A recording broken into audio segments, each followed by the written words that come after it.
guys, welcome to episode number 22. Here we are on the 22nd with episode 22. What a coincidence that happens to be.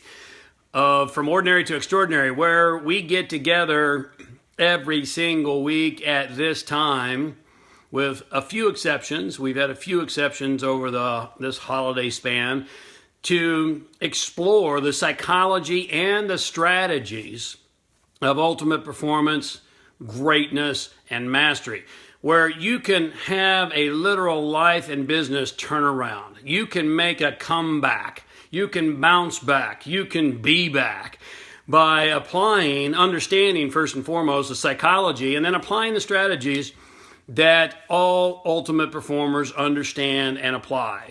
And so today, we're talking about a very special topic called Escaping the Grand Delusion. And I'm going to give you a few housekeeping things before I get into the content. So while I'm doing that, just weigh in and say hello. Tell me where you're from, because I know we have viewers and attendees from all around the globe, and I love seeing where you're from and looking at who's joining this community from around the world. Also, if this session makes an impact on you, help me help you help the people that you love and care about.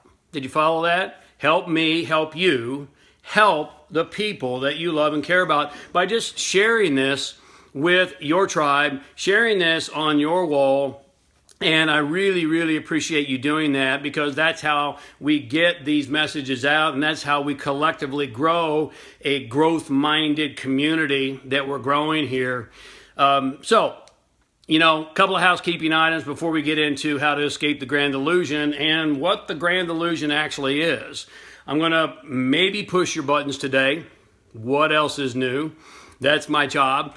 And I'm going to maybe challenge some of the ways you've been programmed and taught to think. And that's why you're here. I'm hoping, if you didn't enjoy that, you wouldn't be joining me. But in the meantime, if you have questions, if you have comments, I'll take as many of those live as I can. I always enjoy doing that. And so just put them down in the comments. And my grand producer director on the other side of this camera here, who you rarely get to see, Miss Bersabeh Bagoy, will tell me your question on our fabulous whiteboard, and I will answer it right here live. If I don't get to your question, I'll come back, as I always do. My commitment is to come back and to address it after the fact, and I always do that. Now, this is episode number 22, and here, who do we have? We have Cottonwood from Scottsdale. Hey, Cottonwood, I've enjoyed our exchanges. I've enjoyed the fact that you're pushing the envelope. Keep going, sister. You're doing a great job. Diana from Omaha, Dean from Oregon, Raout from Israel. I hope I said your name right. Welcome from Israel. Melinda from Las Vegas. Melissa from Houston. Thank you for weighing in. And if I didn't get your name, keep telling me where you're from, and I'd love to acknowledge you. Again, questions down below. We have Jonah from Austria. Hey, Jonah.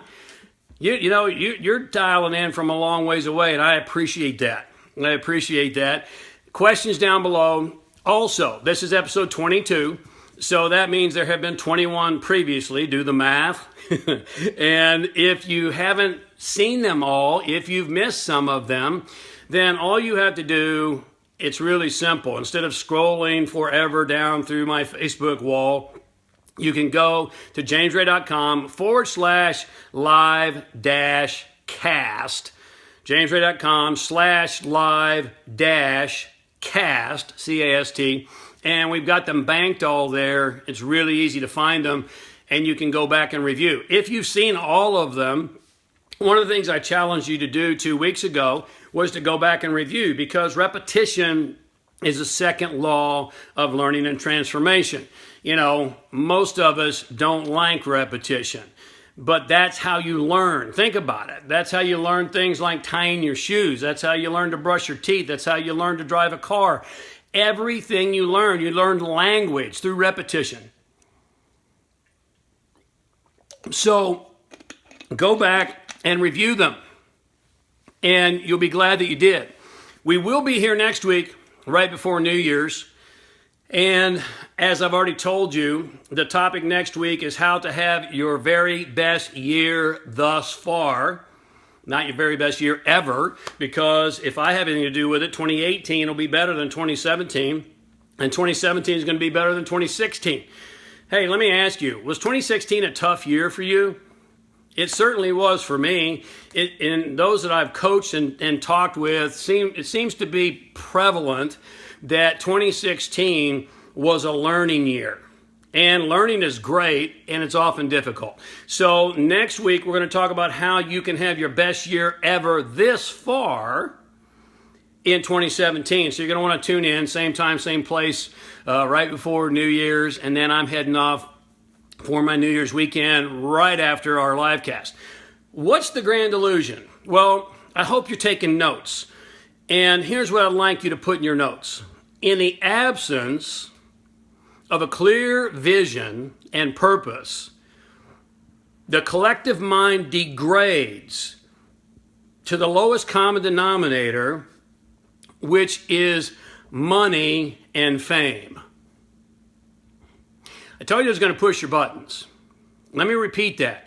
In lack of a common vision and purpose, in lack of a clear vision and purpose, the collective mind, meaning how we've been conditioned, the collective mind degrades to the lowest common denominator, which is money and fame. Do you see a lot of people in your world circle pursuing money and fame? You know, we've been promised trinkets and prizes and possibly riches and maybe fame if we will just buy in, suck it up, sell out, and play with the system. You're like, whoa, James, there's not a lot of people talking about this. Well, you know, good. Well, it's not good, but it's good that I'm talking about it, and I'm hoping that you're listening, because you have been sold a bill of goods. You've been sold, all kinds of things. Like, so many people are trading in their dreams for a false sense of security and a steady paycheck. Do you know someone like that? They're trading in their potential, they're trading in their dreams for a false sense of security and a steady paycheck. Let that not be you.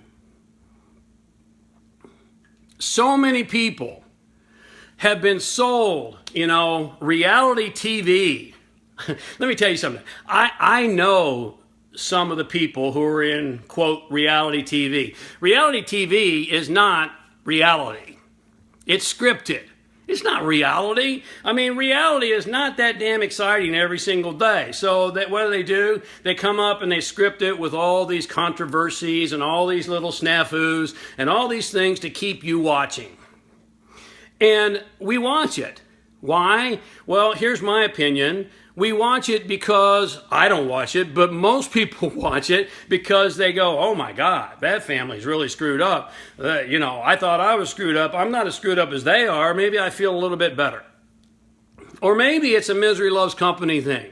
But we've been sold reality TV. We've been sold storage units. Now, if you've seen any of my videos recently, I've harped on this a lot. But, storage space is a crock. I mean, because basically what storage space is all about is that it's, to store all the shit that you have because you haven't got enough shit. Or it's I'm going to pay extra money to keep this stuff because maybe someday I'll use it. Seriously? Here's my advocacy. Give it away. Why? 2 reasons. It'll make you feel good, first and foremost. Secondly, because, the underlying message of storage space is I got to keep all this stuff because stuff means something to me. And what if I need it? and I don't have the resources to get it back. That's grounded in lack, isn't it? That's telling your unconscious, as well as the universe, that you don't have the ability to replace it if you need it someday. And let me promise you, you don't need more stuff. You know this, and I know this. You don't need more stuff. What you need in 2017 is you need a deeper set of purpose. You need a deeper passion. You need a deeper inspiration. You need to understand your gifts and genius. You need to be fulfilled and inspired every single day, because that's what life is about. So, the greatest lie that's ever been sold, and it's been sold hard. I call it the grand delusion. It's been sold hard, and guess what? Most people are buying it really hard. Let that not be you. Look, if you have things in your closet that you haven't worn in a year, what do you think is the chance that you're going to wear it next year? Is it greater or lesser chance? Answer is obvious. Give it away.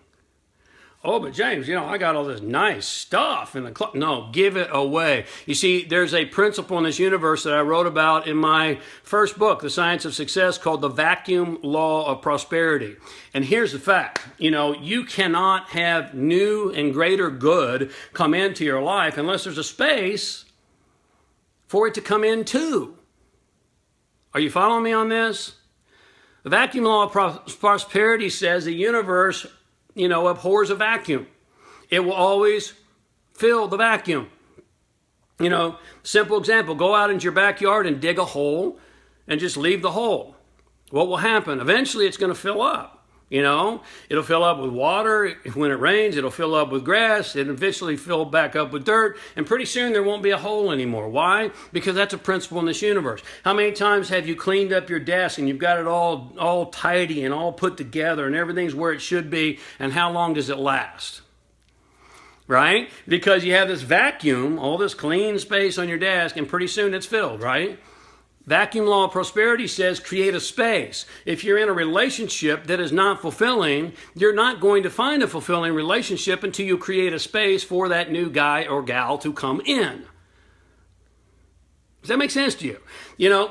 And you can do this in your closet too. If you haven't worn something in over a year, give it away. Let someone else get value from it. I make regular trips to the Goodwill, and it feels good to me, or Salvation Army, just to give stuff, good stuff. Some of it was designer stuff, but I'm not wearing it anymore. So I'm going to give it to somebody else, and I can just imagine there's someone on the other end going, wow, look at this. Right? No holes. I mean, some of it, how many times have you, like me, had something in your closet that still has the tags on it? Right? And you haven't worn it in at least a year. Give it away. Look, you don't need more stuff. I promise you don't need more stuff in 2017. We're going to talk about setting goals and intentions next week. And most people that you know and that I know are setting goals and intentions to get more stuff. You don't need more stuff. There's nothing wrong with having material things, because material things are tools, and they're also measurements of the way that we're growing and the way that we're progressing.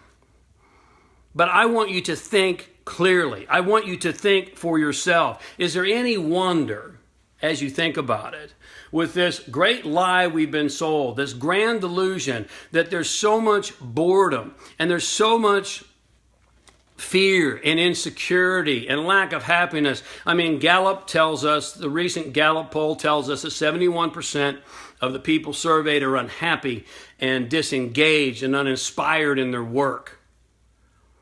Why? Because they're trading in their fears for a false sense of security and a steady paycheck. Let that not be you. And by the way, I think it's more than 71%. I think the 71% is just the people who are admitting it, right? The people who are talking.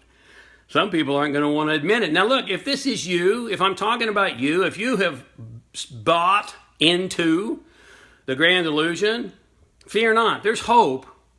There's hope. And I don't care. I don't care if you're making 6 or 7 figures a year. I talk to people every single week, with very few exceptions, who are making 6 and 7 figures a year, because even if you are making 6 and 7 figures a year, you, like me, know that there's this nagging little splinter in the back of your mind that says something is just not right. There's got to be more. You ever feel like that? Now, if you're not at 6 or 7 figures a year financially yet, I hope you'll listen to the voice of experience, because I can promise you that more things and more stuff and more money and more bank account, nothing wrong with them, but they're not going to give you fulfillment. And in most cases, they're going to give you more frustration, because the only people who are more worried about money than the poor are the rich. Why? Because the more you have, the more opportunities you have to lose it. Right? And so we've been sold a lie. You've been sold a lie. The lie of my company. It's not your company. My bank account. My credit score. My home. My wife. My husband. My car. Listen, none of it is yours. None of it. It can be gone in the blink of an eye. And believe me, I know. You know anything about my story? You know I know. It can be gone in the blink of an eye, and so it's not yours. At best, you're a temporary custodian. At best, it's a tool that you get to use and enjoy temporarily. And you say, well, James, my house is paid for. It's mine. No, it's not. No, it's not. Every single thing you think you own is going to belong to someone else someday, including your paid-for house and car. False or true? It's going to belong to someone else someday. So it's not yours. You're a temporary custodian. You know, I remember when I left AT&T in 1992 and started my own business. I was dating a young lady who worked for Southern Bell at the time. I was living in Atlanta, Georgia. I had a middle management position at AT&T. She had a management position at Southern Bell, sister companies, or they were before divestiture. And she said to me, James, how can you do this? She goes, you got a great pension.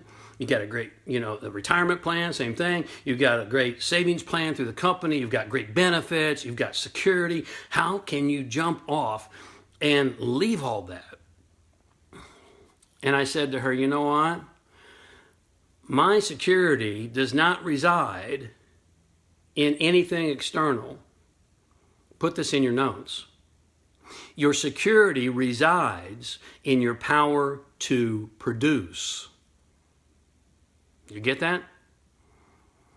And that's why, I have what I call my 1x10 formula. Every single dollar you invest in your own increased productivity, increased knowledge, increased wisdom, increased skills, increased mindset. Every dollar you invest in your own growth is going to return to you minimum, I'm being really conservative, 10 times over. That's a huge ROI. I call it the 1x10 formula. I said to her, my security resides in my power to produce. To the degree that I become more productive, to the degree that I become more intelligent, to the degree I become more awake and alive, I will become more secure because I have a greater productive capacity. You follow me on this? Now, interestingly enough, within 6 months, she had been laid off from Bell South. It was sad. I didn't feel good about it. But I only bring that up because, she was telling me as I left AT&T that she was secure and I was leaving security. Wrong. So I'll repeat it. I've said it a couple times. Most people are trading in their dreams and their potential for a false sense of security and a steady paycheck. Let that not be you. Your security resides in your power to produce. And that's the truth. You know, there's 3 ways that you make money. I didn't plan on talking about this here today. But, you know, there's 3 ways that you make income. 3 principles. You can put this in your notes. Number 1, the perceived value of your services in the marketplace. The value of your services or product in the market. Number 2, your ability to provide that value and service. And number 3, the ease with which you can be duplicated or replaced.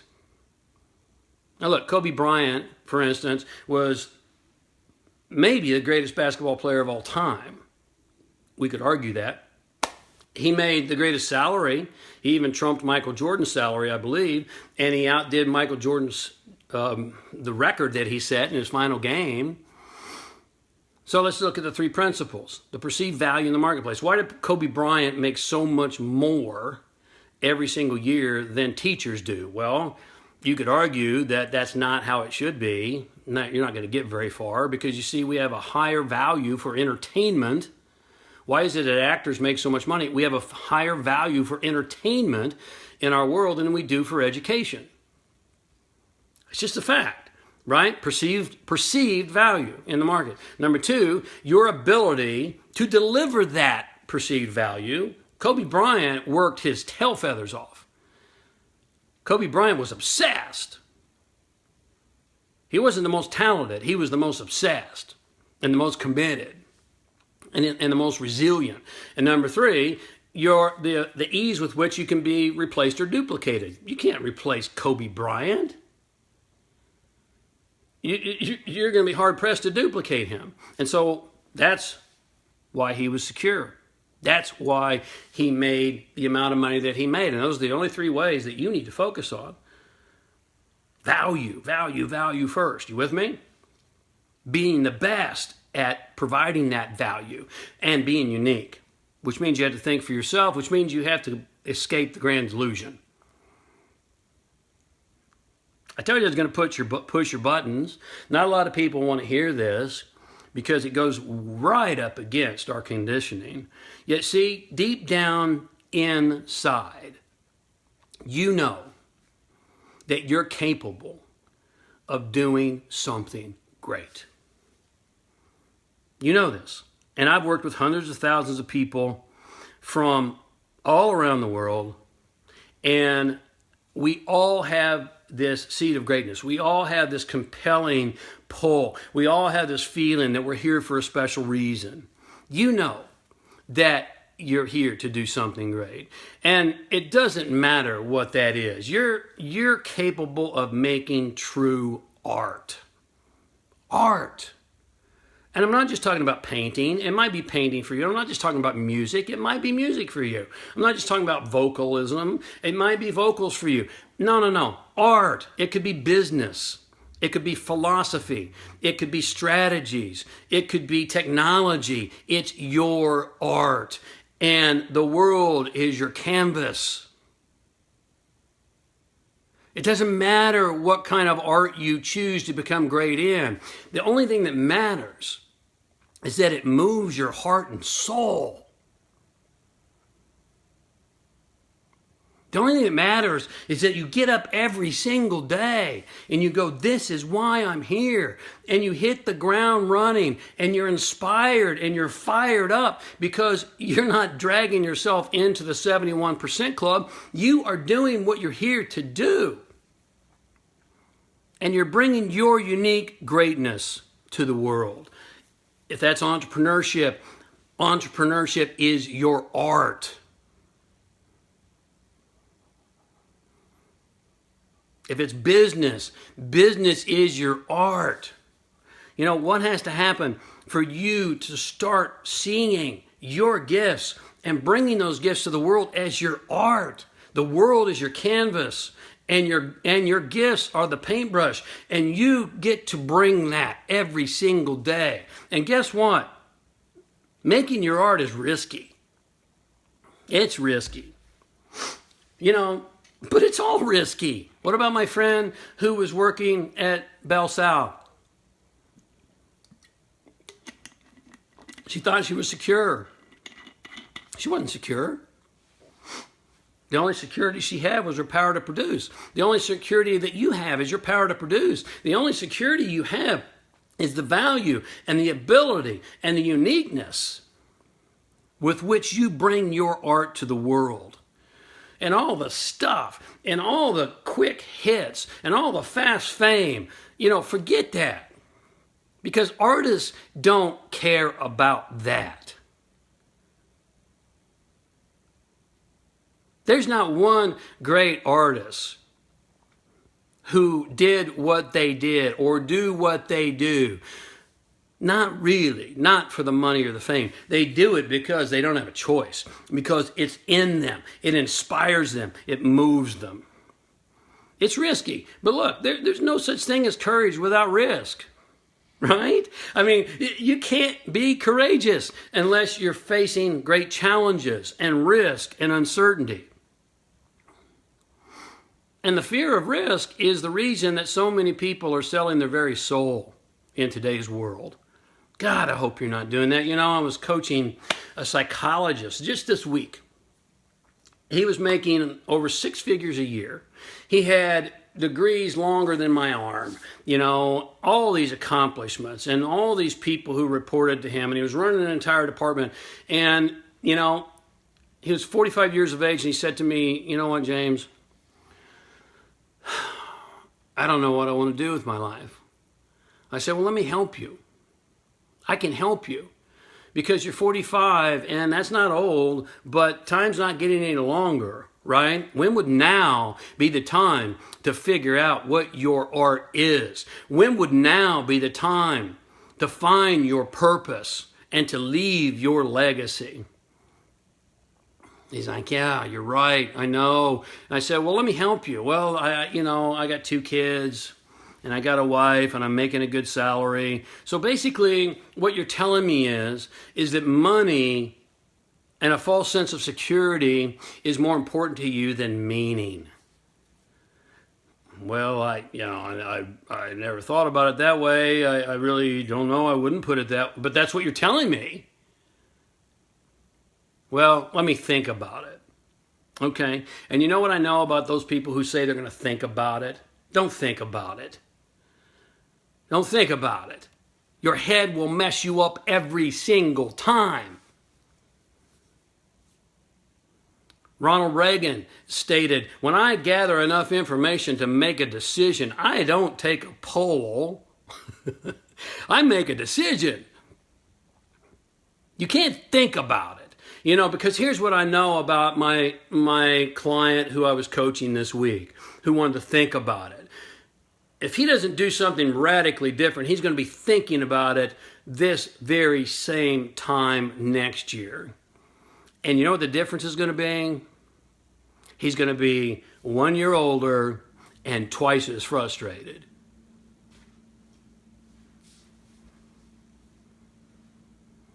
It's time. It's not January 1. Who gives a shit about January 1? That's just some made-up date that we put on a calendar that we made up, right? I mean, the time is now. The time is now. You know what you need to do. We're going to talk about setting goals and intentions next week. Don't wait till next week. Now, what do you need to do to bring your art to the world? Your true self knows who you are. Your true self wants to bring it. Bring it. Not for fame. Fame. Brad Pitt said fame is a bitch. And he's right. I've had a taste of it. It's a bitch. When you put yourself out in the public market, you become a target. It's not cool. I remember when The Secret was at its peak and I'd go to the gym and I had an hour and a half to get my workout in, and then I had to get to a meeting. I had no time to spare, and everyone knew who I was, and they're coming up and they're going, "I know this is your personal time, but let me ask you a quick question. I don't want to interrupt you, but basically I'm going to interrupt you anyway," is what they're telling me. And you have to be gracious and you have to be kind and you have to be grateful. But my workout was screwed up because, and I'm running for a plane and people are stopping me. And so, fame. No, not for fame, not for power, not for money, just not for accolades, not for applause, not for agreement. Bring it to the world because you must. For the sheer enjoyment of life. I can't tell you, I was talking to a friend of mine just a couple months ago. He said, I started my own business. I'm just following the money. I said, that's a surefire way to be unfulfilled. Follow the meaning. Decide what kind of people you want to work with. Decide what kind of art you want to bring. Doesn't mean it'll be easy. It's not supposed to be easy. Look, you're trading your life right now. You're trading your life for what you're doing.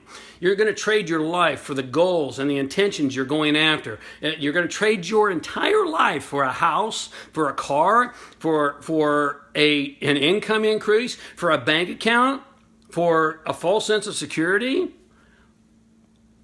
Really? You're going to trade your life for something, so you better trade your life for something meaningful. You better be trading it for something that is great, something that you're proud of. You have to think for yourself, and this is no easy task because so many people think they think, but they don't really think. The conditioning is so insidious. The conditioning has been sold to us so hard that we think we're thinking, but we're not thinking. We're just running a program.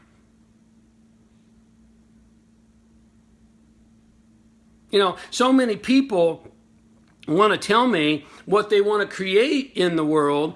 They don't even know who they are. How can you know what you're going to do and what you want to create in the world unless you know who you are? You can't. Everything you're choosing, everything you're setting as a goal, everything you're setting as an intention. And, everybody's all over Facebook right now and all over everywhere talking about new year, new you, and set some goals. Are they really your goals? Or are they just part of the program? Just part of the matrix? Just part of the conditioning? Before you say real quickly, oh, they're mine, James, you better think about it. You better stop and think about it. Here's 3 things that you can act upon and ponder.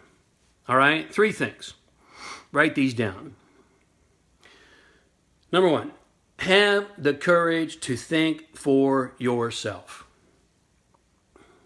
You have to ask yourself, is this really my life?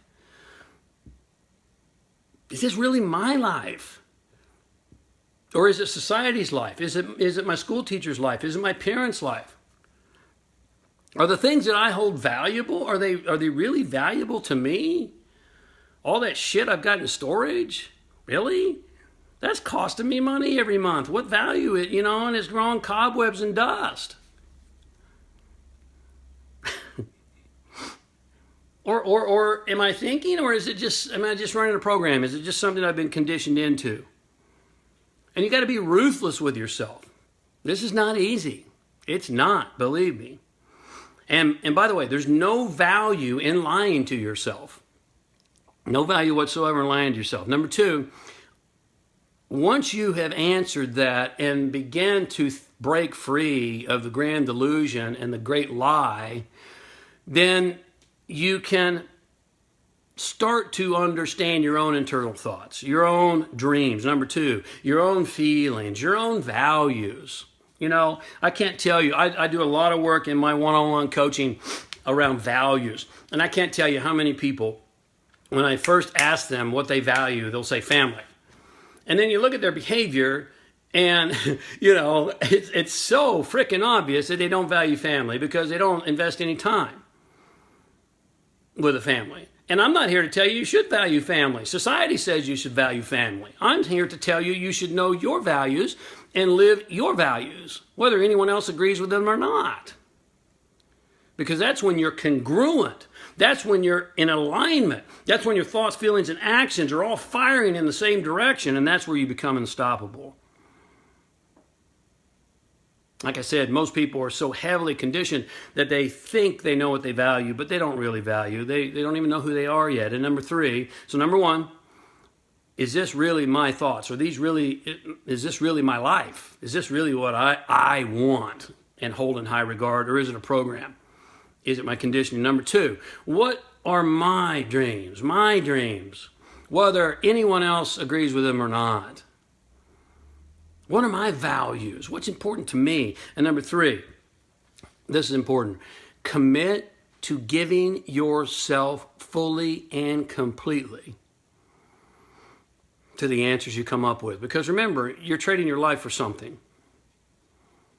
You know, right now, if you're in the 71% club and you're going to a job every day and you're just waiting for the weekend and you're just waiting for the holidays and you can't wait for the days off and that 1 week of vacation, then you're trading your life to do something that you don't even enjoy.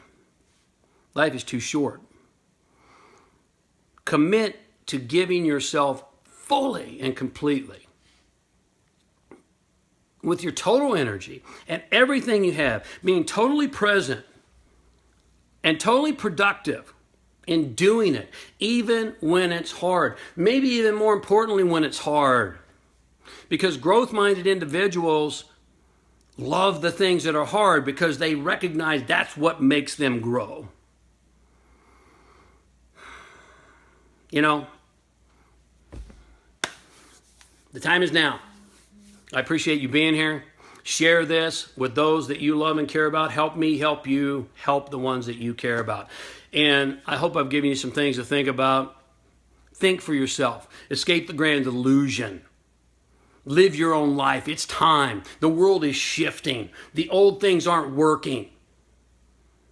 Let's together, collectively, break free of that old paradigm and begin to move forward and create the life that you really, truly, deeply desire and deserve. Next week, we'll set some goals and intentions, and I'll give you a methodology and a strategy that I give my personal coaching clients to ensure, if you practice it and you put it into play, that you have the very best year of your entire life thus far in 2017. Thanks so much. I hope I've given you some things to think about. Until we speak again, as always, stay awake. You can't be awake if you're in the delusion, if you're buying into the lie. Stay awake. Love life and be epic.